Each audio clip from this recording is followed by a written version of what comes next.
भगवान शिव के द्वारा कही गई गुरु गीता कैलाश में जहाँ माता पार्वती ने प्रश्न किया और भगवान शिव ने उत्तर दिया।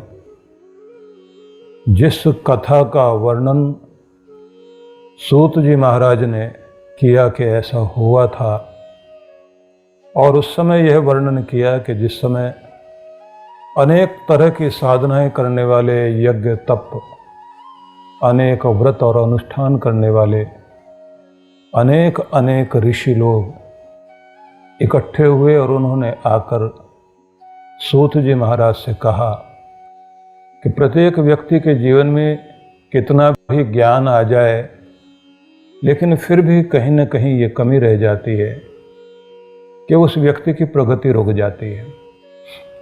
और जब प्रगति रुक जाती है तब ये समझ आता है कि गुरु की कृपा की आवश्यकता है। तो ये गुरु तत्व क्या है और गुरु की शक्ति क्या है, गुरु किस तरह का है और वो किस तरह से हमारे जीवन में कृपा करता है। अनेक तरह के प्रश्न मन में उठते हैं। उन प्रश्नों का एकमात्र समाधान गुरु है। तो इस संबंध में शिव और पार्वती का एक बार संवाद हुआ था, तो वह संवाद आप हमें सुनाइए, ऐसा कहकर जैसे सूत जी महाराज से सब ऋषियों ने निवेदन किया, तब उन्होंने यह कहते हुए कि आप सब लोग पात्र हैं, इसलिए मैं उस संवाद के विषय में आपको चर्चा करता हूँ और सुनाता हूँ।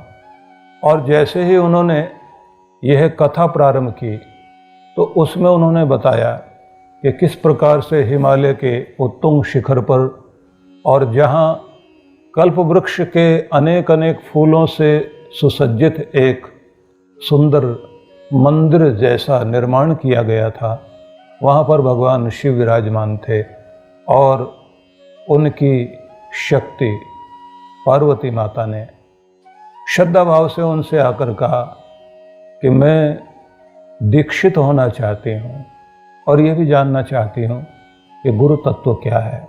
मेरी इच्छा ये है मैं ये जान सकूं कि इस संसार में वह शक्ति जो सभी मनुष्यों को उनके ज्ञान के द्वारा ऊपर उठाते हुए उस अनुभव तक लेकर जाती है, वह शक्ति कि जहाँ से हर व्यक्ति का कल्याण होता है, तो वह गुरु ही है।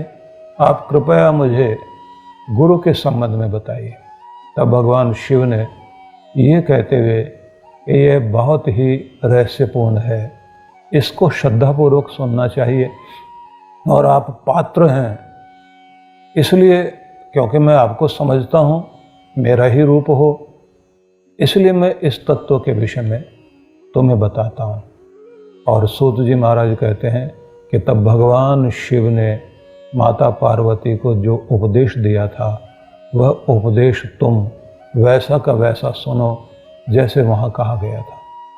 तो इसको स्कंद पुराण में जिस तरह से अंकित किया गया है, उसको आप ये समझते हुए कि उस पुष्प वाटिका से कुछ पुष्प आपकी झोली में गिर रहे हैं, उन्हें आप श्रद्धा भाव से सुने भी और उन्हें संभालें। भगवान शिव कह रहे हैं, अज्ञान तिमिरारंधस्य ज्ञानांजन शलाकया चक्षुर उन्मीलितम येन तस्मै श्री गुरुवे नमः। उस अज्ञान रूपी अंधकार से अंधे हुए जीव को आंख जिसने ज्ञान रूपी काजल की शलाका से खोल दी है, ऐसे सद्गुरु को प्रणाम है। यहाँ जो शब्द दिए हैं, अज्ञान तिमिर अंधस्य,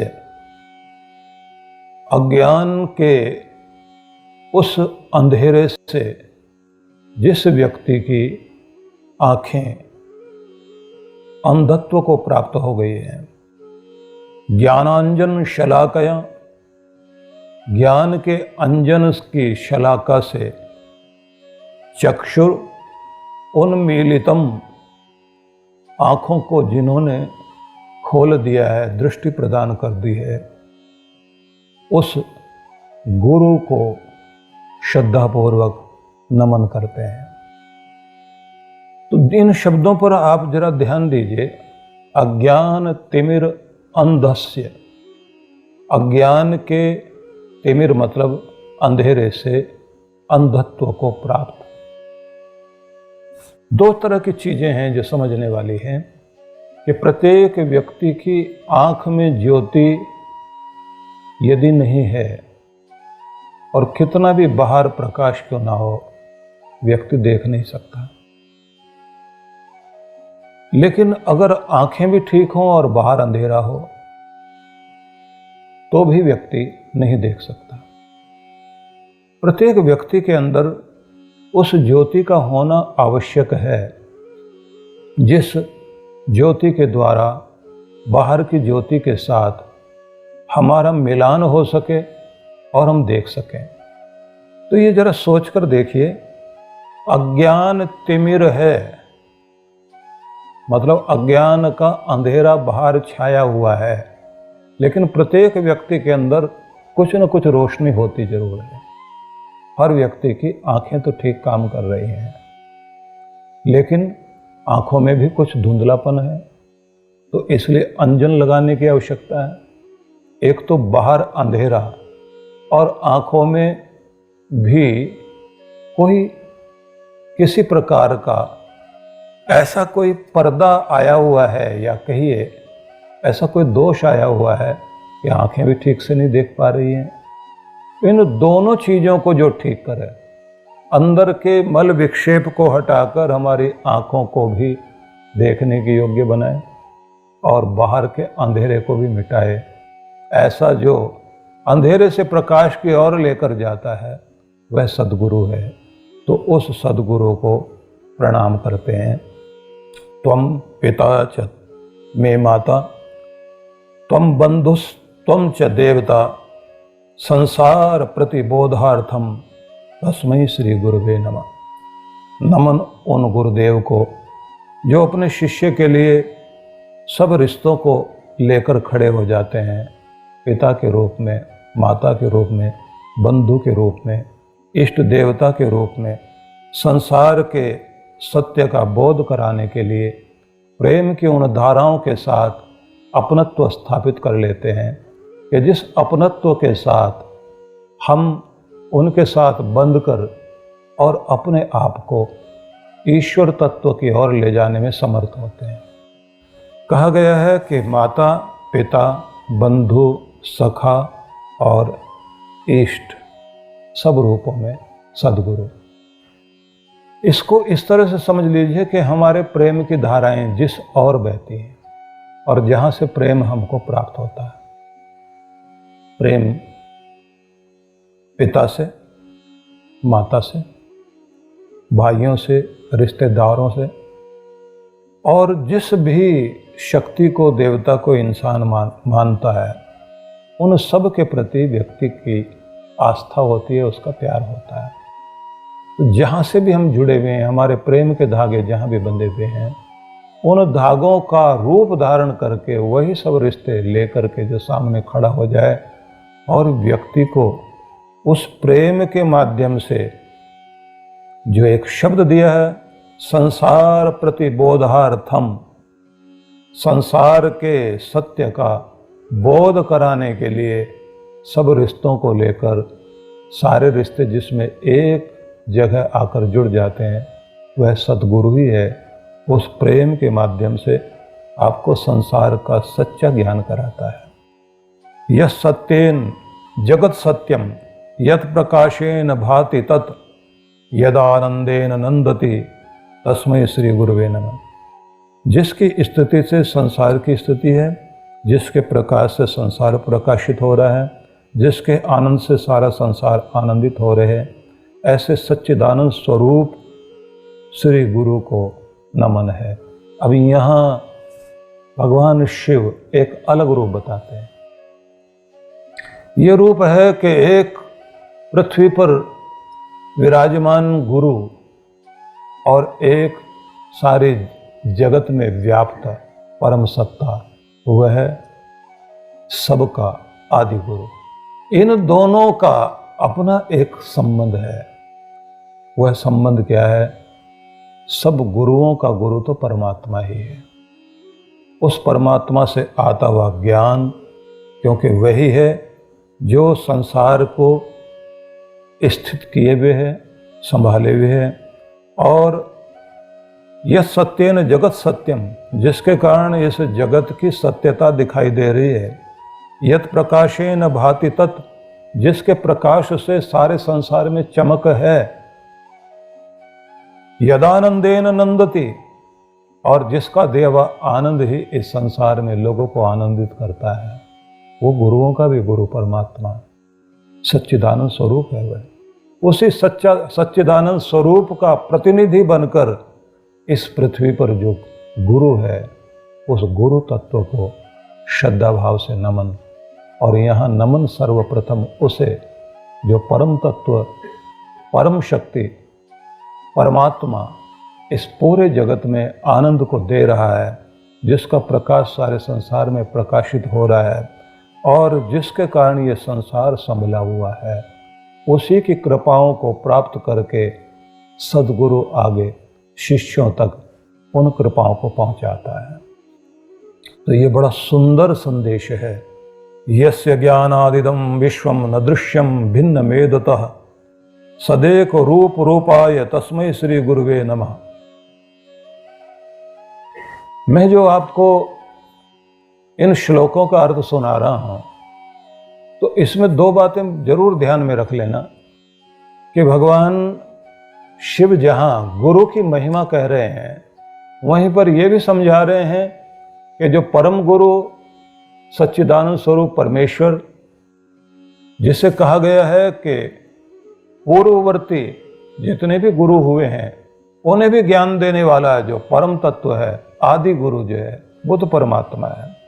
और उस आदि गुरु के द्वारा ही इस संसार में जो उसके पात्र बनते हैं। यहाँ एक और बात समझने वाली है कि मोक्ष से लौटी हुई आत्माएं,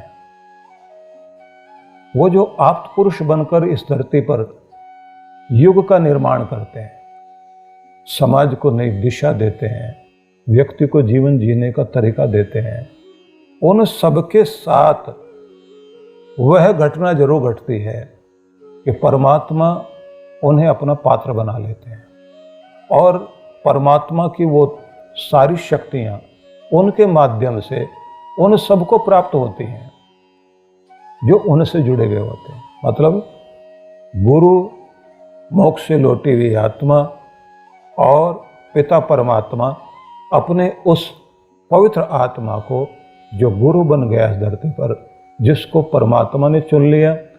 क्योंकि हम चुने बात नहीं बनती, जब भगवान हमें चुन लेता है। हमने तो एक नौकरी चुन ली कि हम ये करेंगे, लेकिन आपके चुनने से कुछ नहीं होता जब तक जो है वहाँ का मालिक आपको सिलेक्ट नहीं करे कि तुम इस लायक हो। और जब तुम्हें चुन लिया जाता है और फिर वह देखता है, थोड़ी थोड़ी जिम्मेदारी देता है। जैसे जैसे आप सक्षम होते जाते हैं और जिम्मेदारी मिलती है, आपका मस्तिष्क और खुलता जाता है। तो भगवान पहले अपने सब बच्चों को थोड़ा थोड़ा मौका देता है। जैसे जैसे आप निष्णात होते जाते हैं, वो और अवसर देता है। लेकिन जब किसी आप्त पुरुष को चुनता है, तब तो उसके अंदर अनेक दिव्य शक्तियां देता है और उसकी शक्तियां बढ़ती जाती हैं जैसे जैसे वो बिखेरता जाता है। क्योंकि बांटने से ही विद्या बढ़ती है, ये सीधा नियम है। जितना आप सीखो और सिखाओ, जितना समझो और समझाओ, उसी के अनुरूप आपकी विद्या बढ़ती चली जाएगी। तो वे आप्त पुरुष इस धरती पर जो आए, उनको भगवान ने चुना। चुनने के बाद जैसे जैसे वे इस संसार को परमात्मा का वह प्रकाश, उनकी कृपा बांट रहे हैं, तब उनके अंदर लोग कहते हैं भगवान का ही रूप है। और ये एक अद्भुत बात और होती है कि जिसके हृदय में अनंत प्यार है गुरु के प्रति, और गुरु अपनी मेहर भरी नज़र से उसकी ओर देखता है, उस समय कुछ अंदर से पास होता है, कुछ चीज़ अंदर से जाती है शिष्य की ओर, और वो जिस भावना से देख रहा होता है, उसको शक्ति मिलती जाती है। अभी हमारे ऊपर है कि हम क्या चाह रहे होते हैं, किस भावना से देख रहे होते हैं। हम क्या सांसारिक सफलता चाहते हैं, कोई छोटी मोटी चीज चाहते हैं, या भगवान के प्रति कुछ बड़ी चीज चाहते हैं। तो ये जो कहा गया है कि जिसके द्वारा ज्ञान मिलने से जगत की भेद दृष्टि समाप्त हो जाती है। 3, 2, 1, fresh. So, I am jumping in, I am jumping in, I am jumping in. Feeling good in my skin, feeling good in my skin. Delhi में 1982 का एशियाड, जवाहरलाल नेहरू स्टेडियम, अप्पू घर, इंडिया के सपने पहली बार ब्लैक एंड व्हाइट से हुए थे कलर। पूरा मोहल्ला आया कक्कड़ कोठी देखने टीवी रंगीन। 42 साल बाद उस पल को शेयर कर रही हैं कोमल भसीन। 2009 में सीलिंग बना तो आमची मुंबई का दुनिया के बेहतरीन शहरों में नाम आया। पूरा मुंबई उस दिन क्या शान से चमचमाया। 5 साल की थी मिस सुरवे, 15 साल बाद सीलिंग ड्राइव वाली फीलिंग का वीडियो बनाया। आजादी के 77 सालों में ऐसे कई किस्से, कई पल हैं जो देश का गर्व है। तो चलिए उन तमाम किस्सों को फिर से जीकर उनको अपनी जिंदगी का हिस्सा बनाते हैं। और इन पलों का हिस्सा बनने के लिए टाटा टी प्रीमियम लेकर आया है देश का गर्व कलेक्शन। और वह शिव तत्व, वह शिव स्वरूप दिखाई देने लगता है, जिसका स्वरूप एकमात्र सत्य स्वरूप है। उस सदगुरु को नमन है। मतलब गुरु के द्वारा वह ज्ञान विवेक प्राप्त होने लगता है शिष्य को, कि जिससे संसार की भेद दृष्टि समाप्त हो जाती है। वो भेद दृष्टि क्या है? सब में भेद करके देखना नहीं, बल्कि सबके अंदर परमात्म तत्व की अनुभूति होने लग जाना, और फिर अलग अलग दृष्टि से उन पर करुणा बरसाना। किस पर करुणा करनी है, दया करनी है, किस व्यक्ति के साथ सहानुभूति के साथ कृपा करनी है, कौन पात्र है कि उसके अंदर भक्ति के द्वारा वो सब दे दिया जाए कि जिससे उसका कल्याण हो सके। और कुछ वे लोग होते हैं जिनको ये सब नहीं चाहिए, सांसारिक सफलता के माध्यम से वो भगवान की तरफ आना चाहते हैं। क्योंकि भूखे को अगर आप कुछ भी करुणा करें, उसकी करुणा सिर्फ इतनी है कि उसको रोटी मिल जाए। समस्याग्रस्त व्यक्ति को केवल इतना ही चाहिए कि उसकी समस्या से निकलने का उसे रास्ता मिल जाए। हर व्यक्ति अपने अनुरूप कुछ मांग रहा होता है, इसलिए यहाँ जो शब्द कहे हैं मैं उन पर थोड़ा सा फिर से ध्यान आपका दिलाना चाहता हूँ। सबसे पहले 2-3 चीजें समझने वाली हैं। पहले तो हमने समझा कि अज्ञान के अंधकार को दूर करने में जो मदद करे, ये पहली बात। और दूसरी बात कही गई है कि जो रिश्तों के माध्यम से, प्रेम के माध्यम से हमें सबसे बड़े रिश्ते से जोड़ दो। और तीसरी बात, जिसके द्वारा ये सारा संसार प्रकाश से चमक रहा है, जिसके प्रकाश से उस परमात्मा को, जिसके आनंद से इस दुनिया में सबको आनंद मिलता है, प्रसन्नताएं मिलती हैं, उससे जो जोड़ दे और उसी का स्वरूप लेकर इस धरती पर कार्य करे, कि ये गुरु का रूप है, उसके इस रूप को ध्यान में रख करके प्रणाम कीजिए। तस्मै श्री गुरुवे नमः, तस्मै श्री गुरुवे नमः। उस गुरु को नमन जिसमें ये कृपाएं जिसके द्वारा हमें मिल रही हैं। और इसमें तीनों बातों को जरा ध्यान में रख लीजिए कि गुरु की शरण किस रूप में हम ग्रहण करें। सर्वप्रथम अपने अंदर के अंधेरे को दूर करने के लिए। जिस आदमी को ये लगता है मेरे अंदर अंधेरा है ही नहीं, मेरे अंदर तो पहले रोशनी है, मैं तो खूब जानता हूँ, तो उसका कुछ भी नहीं हो सकता। सोए हुए को जगाया जा सकता है, लेकिन जो जानबूझकर सोया पड़ा है, जानबूझकर आंखें बंद किए बैठा है, तो ऐसे व्यक्ति को कितनी भी कोशिश आप कीजिए, वहाँ बात नहीं बनेगी। सबसे पहले तो ये एहसास होना चाहिए कि हमें ज्ञान की आवश्यकता है, हमें अपने भ्रम को हटाना है। हमारे अंदर जो भी कुछ ऐसी चीज है जिसके कारण भटकाव आता है, उससे हमें अपना बचाव करना है। और ये ध्यान रख लीजिए कि प्रत्येक व्यक्ति के जीवन में बहुत कुछ जानकारी होने के बाद भी आप सब कुछ नहीं जानते, और ख़ास तौर से जब आप समस्याओं में उलझ जाते हैं तब तो आपकी बुद्धि काम करती ही नहीं। जब आप किसी लालच में फंस जाते हैं तब भी आप लालच के कारण आपकी विवेकनी बुद्धि स्पष्ट देख ही नहीं पाती। क्रोध में आ जाएं तब भी आपकी अक्ल काम नहीं करती, क्योंकि मस्तिष्क जो है, मस्तिष्क में बुद्धि एक बड़ी शक्ति है, और वो कब हिलती है? जब मस्तिष्क या तो तनाव से भर जाए, गुस्से से भर जाए। इसके लिए एक ही शब्द का प्रयोग किया जाता है कि अशांत हो जाए मस्तिष्क, तो उसे बुद्धि छोड़कर निकल जाती है। जैसे आप अशांत हो गए, चाहे वो काम विकार में हो, क्रोध के विकार में हो जाएं, लोभ के लालच में आप इतने ज़्यादा ग्रस्त हो जाएं कि आपको लोभ ही लोभ, लालच ही लालच दिखाई दे रहा हो, महसूस हो रहा हो, या आप मोहग्रस्त हो जाएं, मोह ममता में इतना बड़ा पक्ष ले बैठे कि अपने व्यक्ति की गलती दिखाई ना दे, या अभिमान के कारण आपकी स्थिति ऐसी हो जाए। मन जहाँ विचलित हो, बुद्धि विचलित हो जाए और मस्तिष्क अशांत अवस्था में पहुंच जाए, ईर्ष्या के कारण, बैर के कारण, किसी नशे के कारण, निंदा चुगली में पड़े हुए भी आपकी स्थिति मन की ऐसी हो सकती है कि उस अवस्था में आपको ये सोच ही नहीं रहा कि आप कर क्या रहे हैं। तो ऐसी स्थिति में सबसे पहले बुद्धि वहां से हिलती है, आप नहीं समझ पाते कि क्या करें। और बात इतनी नहीं, जब आप बहुत दुख में होते हैं तब भी नहीं, जब बहुत सुख में होते हैं तब भी नहीं, जब आपकी प्रशंसा में बहुत हो रही हो और बड़ा मान मिल रहा हो तब भी बुद्धि जो है उस समय ऐसा ही महसूस करती है कि सच में मैं तो महान हूँ। और किसी ने निंदा कर दी तो निराशा इतनी हो जाती है कि उसके बाद भी बुद्धि काम नहीं करती। तो यहाँ सबसे ज़्यादा जरूरी चीज़ है कि वो शक्ति चाहिए जो हमारी आँखों में वो अंजन डालकर, जो स्पष्ट नहीं दिखाई दे रहा था, धुंधला दिखाई दे रहा था, वो साफ दिखाई देने लग जाए। तो ये तो हो गया चक्षुः उन्मीलितम।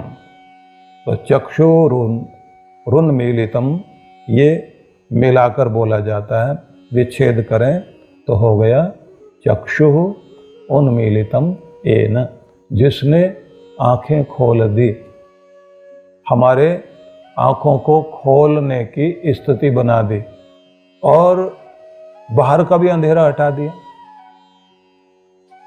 बाहर भी रोशनी कर दी, अंदर भी रोशनी कर दी। ये दोनों कार्य जिसने किए, अब ये तब संभव है, इतना भरोसा तो हो कि कोई आंख में अंजन डाले और आप डालने दें, नहीं तो आप तो दूर भागेंगे। तो इसमें चाहिए आपको विश्वास। और विश्वास कैसे बनेगा?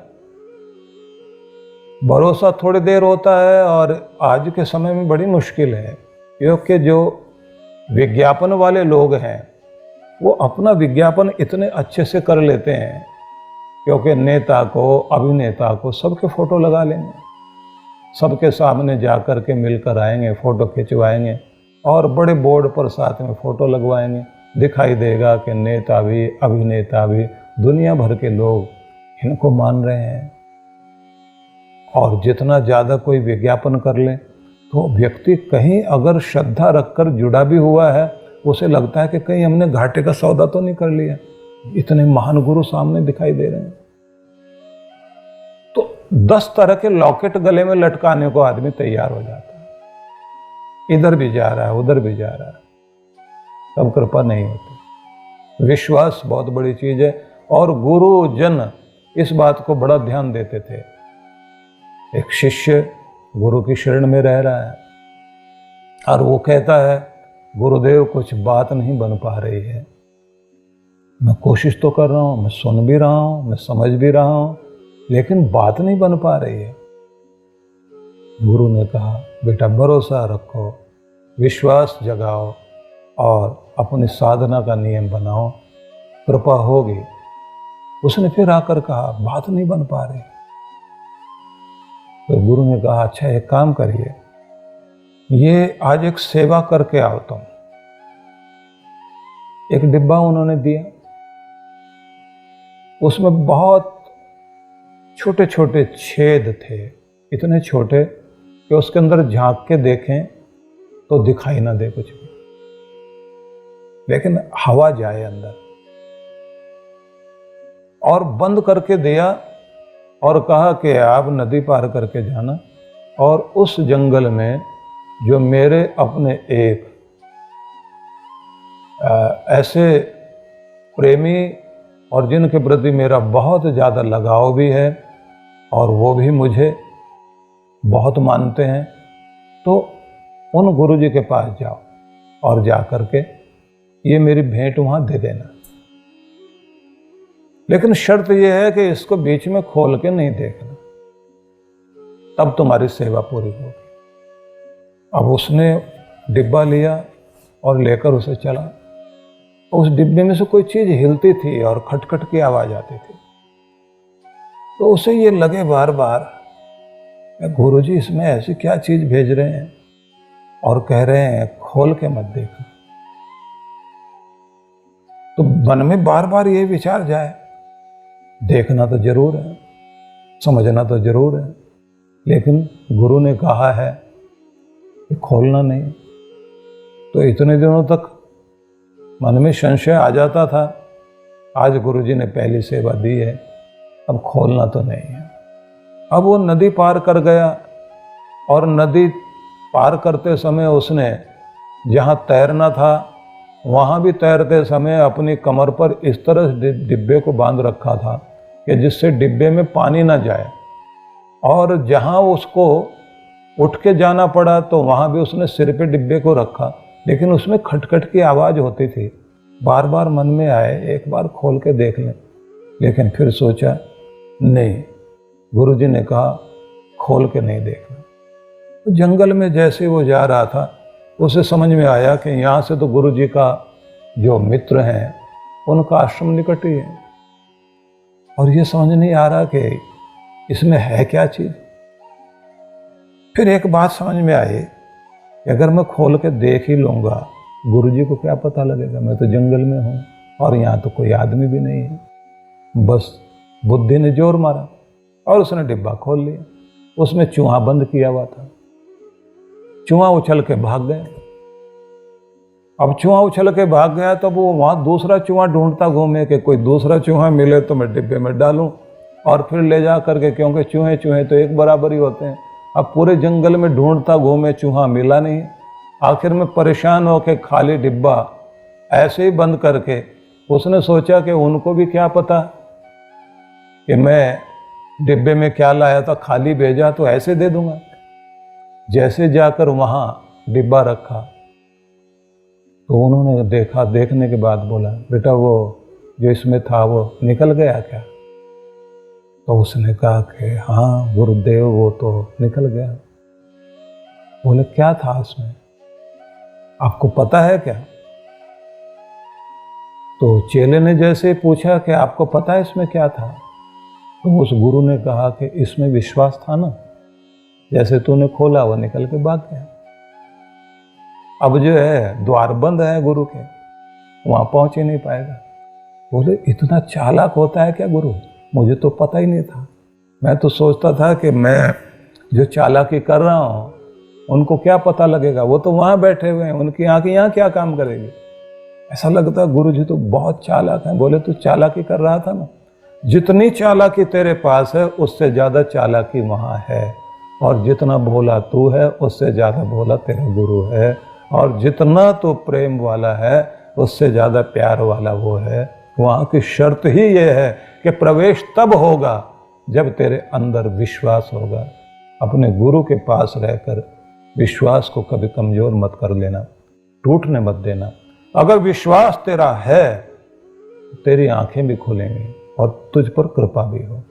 बस यही समस्या है हम सबकी कि हम लोग ये सोचते उन्हें क्या पता लगेगा, और वो पहले से ही ऐसा इंतजाम करके रखते हैं कि पता लग जाए कि ये क्या करने वाला है, ये किधर जाने वाला है।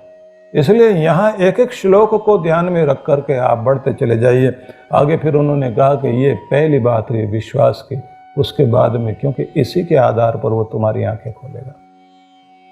दूसरी बात उन्होंने कही, तुम्हारा प्यार जिधर की तरफ बहता है, कहाँ कहाँ, पिता, माँ, भाई, बहन, रिश्ते, नाते, जिधर तुम्हारा हृदय, तुम्हारे हृदय का प्रेम बहता है, तो उस प्रेम को एक बार मोड़िए और ये देखिए कि सारे रिश्ते लेकर के गुरु बैठा हुआ है, और ये सारे रिश्तों का जो सार बताए, क्योंकि यहाँ एक शब्द दिया है, संसार प्रतिबोधार्थम, संसार के सत्य का बोध जो कराए, रिश्तों का भी बोध जो कराए। ये बहुत प्यारे लगते हैं सब रिश्ते, लेकिन जरा इनकी बात न मानकर, इनका चाही हुई बात पूरी न करके थोड़े दिन आप इस तरह से व्यवहार करके देखिए। माँ कहेगी मेरा बेटा तो नहीं है, तो पिता भी कह देगा मैं तो समझ गया, तू मेरा बच्चा होकर भी मेरे से तो तेरा कोई लेना देना नहीं, मेरा काम ही नहीं करता, मुझे मानता ही नहीं, मुझे समझता ही नहीं। सबका अपना अपना कोई स्वार्थ है, लेकिन एक रिश्ता ऐसा दुनिया में जिसका तुझसे कोई स्वार्थ नहीं है, लेकिन जो तेरा कल्याण करने के लिए ही है।